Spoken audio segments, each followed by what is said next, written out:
આપણે કલમને બચાવી કઈ શકાય તો એને પહેલા ઊભી કરવા માટે તાત્કાલિક ઊભી નથી કરી દેવાની, એને ધીમે ધીમે ઊભા કરતા જાઓ.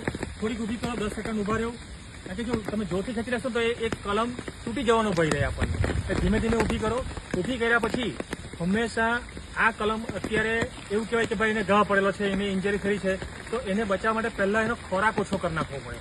તો જેટલી બી લાંબી ડાળીઓ છે, નમી ગયેલી ડાળીઓ જે છે, તો એ કાપી રાખીને એના પર નાકના થોડાક જ પાન રવા દેવા, જેથી કરીને ખોરાક પાછો એ બનાવી શકે. સૌ પાન કાઢી પણ નથી નાખવાના. અને એ રીતે એને ડાળીઓ કાપી ને માપનું ઝાડ કરીને ચિંતા ના કરશો ખેડૂત મિત્રો કે ભાઈ તમારી ડાળી કાપી નાખી એટલે આપણી કલમ નાની થઈ ગઈ. એ તો જે કાપેલી છે ને એટલે તરત જ પાછી નવી ફૂટો નીકળશે અને ફરીથી તમને એ નવી ડાળીઓ આપી પણ દેશે. તો જે ડાળી કાપેલી છે, વરસાદ જો પડતો હોય તો ત્યારે તમે અત્યારે કશું ના કરી શકો, પણ વરસાદ બંધ થઈ જાય તો જેટલી ડાળી કાપેલી છે તેના ઉપર આપણે કોપર ઓક્ઝીક્લોરાઇડ COC ની પેસ્ટ લગાવવાની.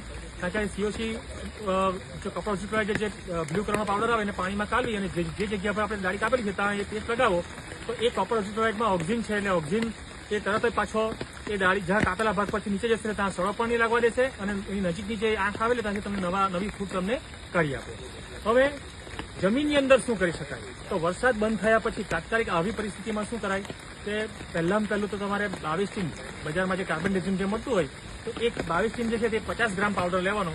ખરેખર 22 ટીમ પાવડર છાણિયા ખાતરમાં સારું રિઝલ્ટ આપે, પણ ચોમાસામાં પાણી જો ભરાઈ ગયેલું હોય તો છાણિયું ખાતરનો ઉપયોગ ન કરતા એની જગ્યા ઉપર વર્મી કમ્પોસ્ટનો ઉપયોગ કરવાનો છે.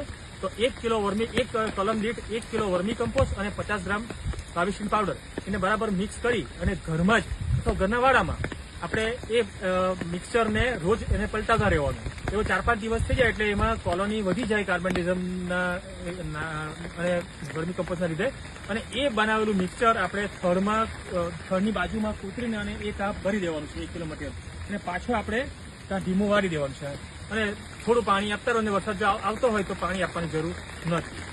આ આપ્યા પછી તેના 10 દિવસ પછી આપણે આખી વાડીમાં ડ્રેન્ચિંગ કરવાનું થાય છે કે ખૂબ મૂળને કવર ન લાગે તેના માટે આપણે ડ્રેન્ચિંગ કરવાનું થાય. તો ડ્રેન્ચિંગ શાંતિ કરાય તો એ ડ્રેન્ચિંગ કરશે આપણે બધાને ખબર છે ટ્રાયકોડર્મા વિરિડી તો સારામાં સારો આપણા પાસે ઉપાય છે.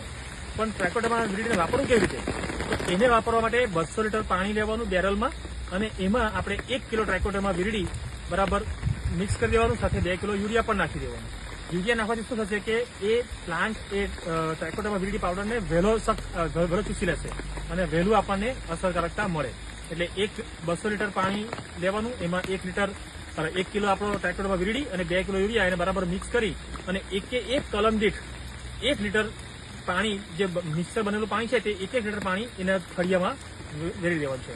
આવું આપણે 1 મહિના સુધી 10 દિવસના અંતરે 2 થી 3 વાર નાખવાનું રહેશે. બતાવી દો.